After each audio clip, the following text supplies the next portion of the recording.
Dans cette vidéo, on va poursuivre notre rappel trigonométrique en s'intéressant cette fois au cercle trigonométrique. Donc on va voir qu'est-ce que le cercle trigonométrique et quelles sont les particularités de ce cercle-là et quelles sont les différentes relations qu'on est en mesure de déduire du cercle trigonométrique. Alors le cercle trigonométrique, c'est un cercle à partir duquel on est en mesure de déduire des relations entre différentes fonctions, notamment les fonctions sinus, cosinus et également la fonction tangente. Donc ce qu'il faut comprendre pour le cercle trigonométrique, c'est que c'est un cercle qui a un rayon unitaire. Donc on a un rayon de longueur unitaire. Et également une particularité de ce cercle-là, c'est que les angles du cercle trigonométrique ne sont pas définis en degrés, mais les angles sont définis plutôt en radians. Donc dans un cercle normal, on se rappelle que l'angle total du cercle est égal à 360 degrés. Dans le cercle trigonométrique, on dira que l'angle total du cercle est égal à 2π radians. Donc c'est une autre unité qu'on va utiliser qui est beaucoup plus pratique, on va se rendre compte, pour jouer avec les différentes propriétés du cercle trigonométrique. 360 degrés d'angle correspond à 2π radians. Pour n'importe quel angle existant en degrés, on est capable de le convertir pour avoir son équivalent en radians également. Donc si par exemple on a 45 degrés, on est en mesure de trouver sa valeur en radians. Donc pour ce faire, on va utiliser tout simplement une règle de 3. C'est-à-dire qu'on sait qu'un tour complet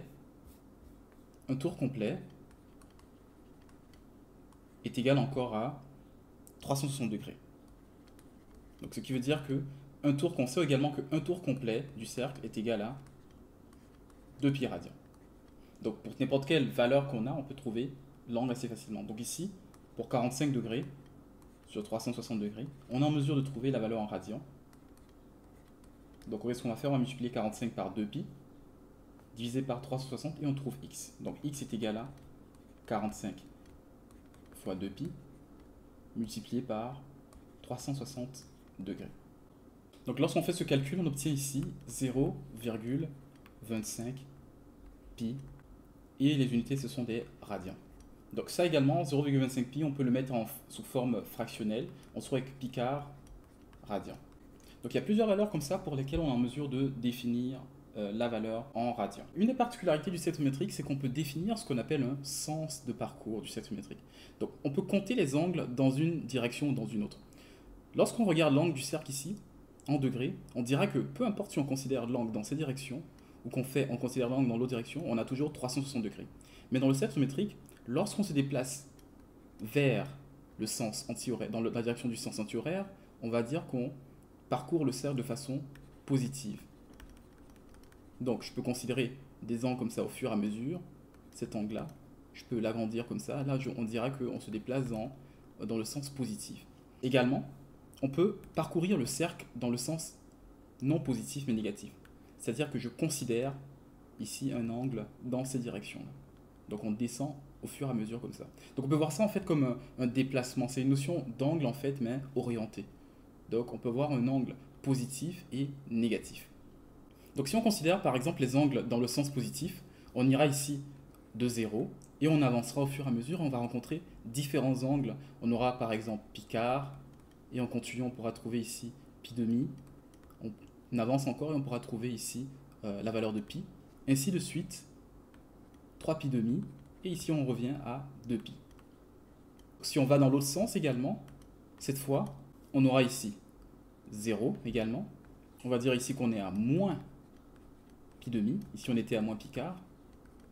Ensuite, en avançant ici, on arrive à moins pi. Et on continue ici, on arrive à moins 3π demi. Et enfin à moins 2π ici. Donc vous voyez qu'à chaque fois que j'ai parcouru le cercle comme ça dans l'autre sens, j'ai mis un moins. Donc pour les angles qu'on évalue dans le sens inverse, dans le sens négatif, on mettra toujours un moins devant les angles. Bien sûr, une des particularités, c'est que la valeur de l'angle moins 3π demi et de l'angle pi demi est exactement la même. Également, la valeur de l'angle moins pi et de l'angle pi est également exactement la même. Donc pour tous ces angles-là, en fait, on a exactement la même valeur. Une des particularités du cercle trigonométrique, c'est qu'en fait, on est en mesure de définir des angles sur plusieurs tours. Qu'est-ce que je veux dire par là? Normalement, si on regarde, on considère un cercle comme ça, et qu'on considère les angles en degrés, on verra qu'on peut aller seulement de 0 à 360 degrés. Donc si je pars d'ici, et que je fais un tour complet du cercle, je vais de 0 à 360 degrés lorsque je fais le tour complet. Mais qu'est-ce qui se passe par la suite? Si je décide de faire un tour complet, et de continuer autour du cercle encore. Qu'est-ce qui se passe? À ce niveau-là, à ce moment-là, on dira que je repars encore de 0 et je continue encore jusqu'à revenir à 360 degrés. Donc il n'y a pas cette notion d'addition des angles en degrés. L'avantage du cercle trigonométrique, c'est qu'on est capable de voir le nombre de tours qu'on a fait dans un cercle. C'est-à-dire que si je fais 2 tours ici, je vais partir de 0, revenir ici à 2π.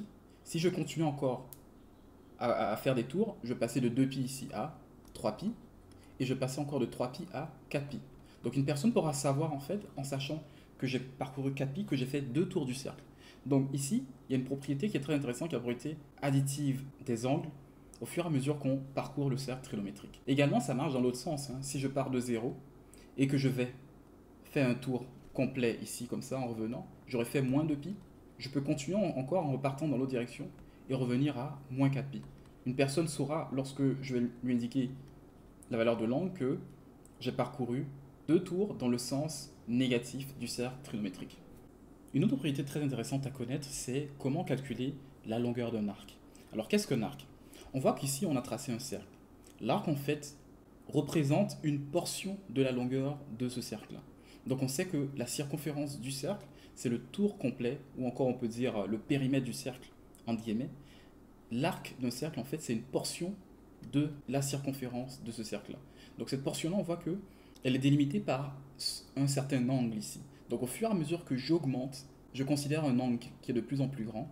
Et au fur et à mesure, l'arc ici, qui est défini, est plus grand également. Donc si je considère un angle qui est plus petit également, l'arc qui sera défini sera beaucoup plus petit. Donc il y a une relation entre l'arc du cercle et l'angle en fait qui est en face de cet arc-là. Donc pour calculer la longueur d'un arc d'un cercle, il y a une relation qui est très simple. Il faut connaître le rayon du cercle et également l'angle qui se trouve juste en face de l'arc. Donc ici, il faut connaître le rayon et l'angle. Et l'arc, en fait, la longueur de l'arc sera égale à la valeur du rayon fois la valeur de l'angle. Aussi simplement. Donc si ici j'ai un rayon qui est égal à 2 et que je sais que mon angle ici est égal à 45 degrés, la longueur de mon arc sera égale à la valeur de mon rayon qui est 2 fois 45 degrés. Bien sûr, ici dans le cadre du cercle trigonométrique, on va travailler avec des angles qui sont en radians. Donc ici, on va représenter chacune nos valeurs d'angle en radians. Donc on aura par exemple un rayon unitaire, comme on le sait pour le cercle trigonométrique, et un angle ici qui est égal à π quart.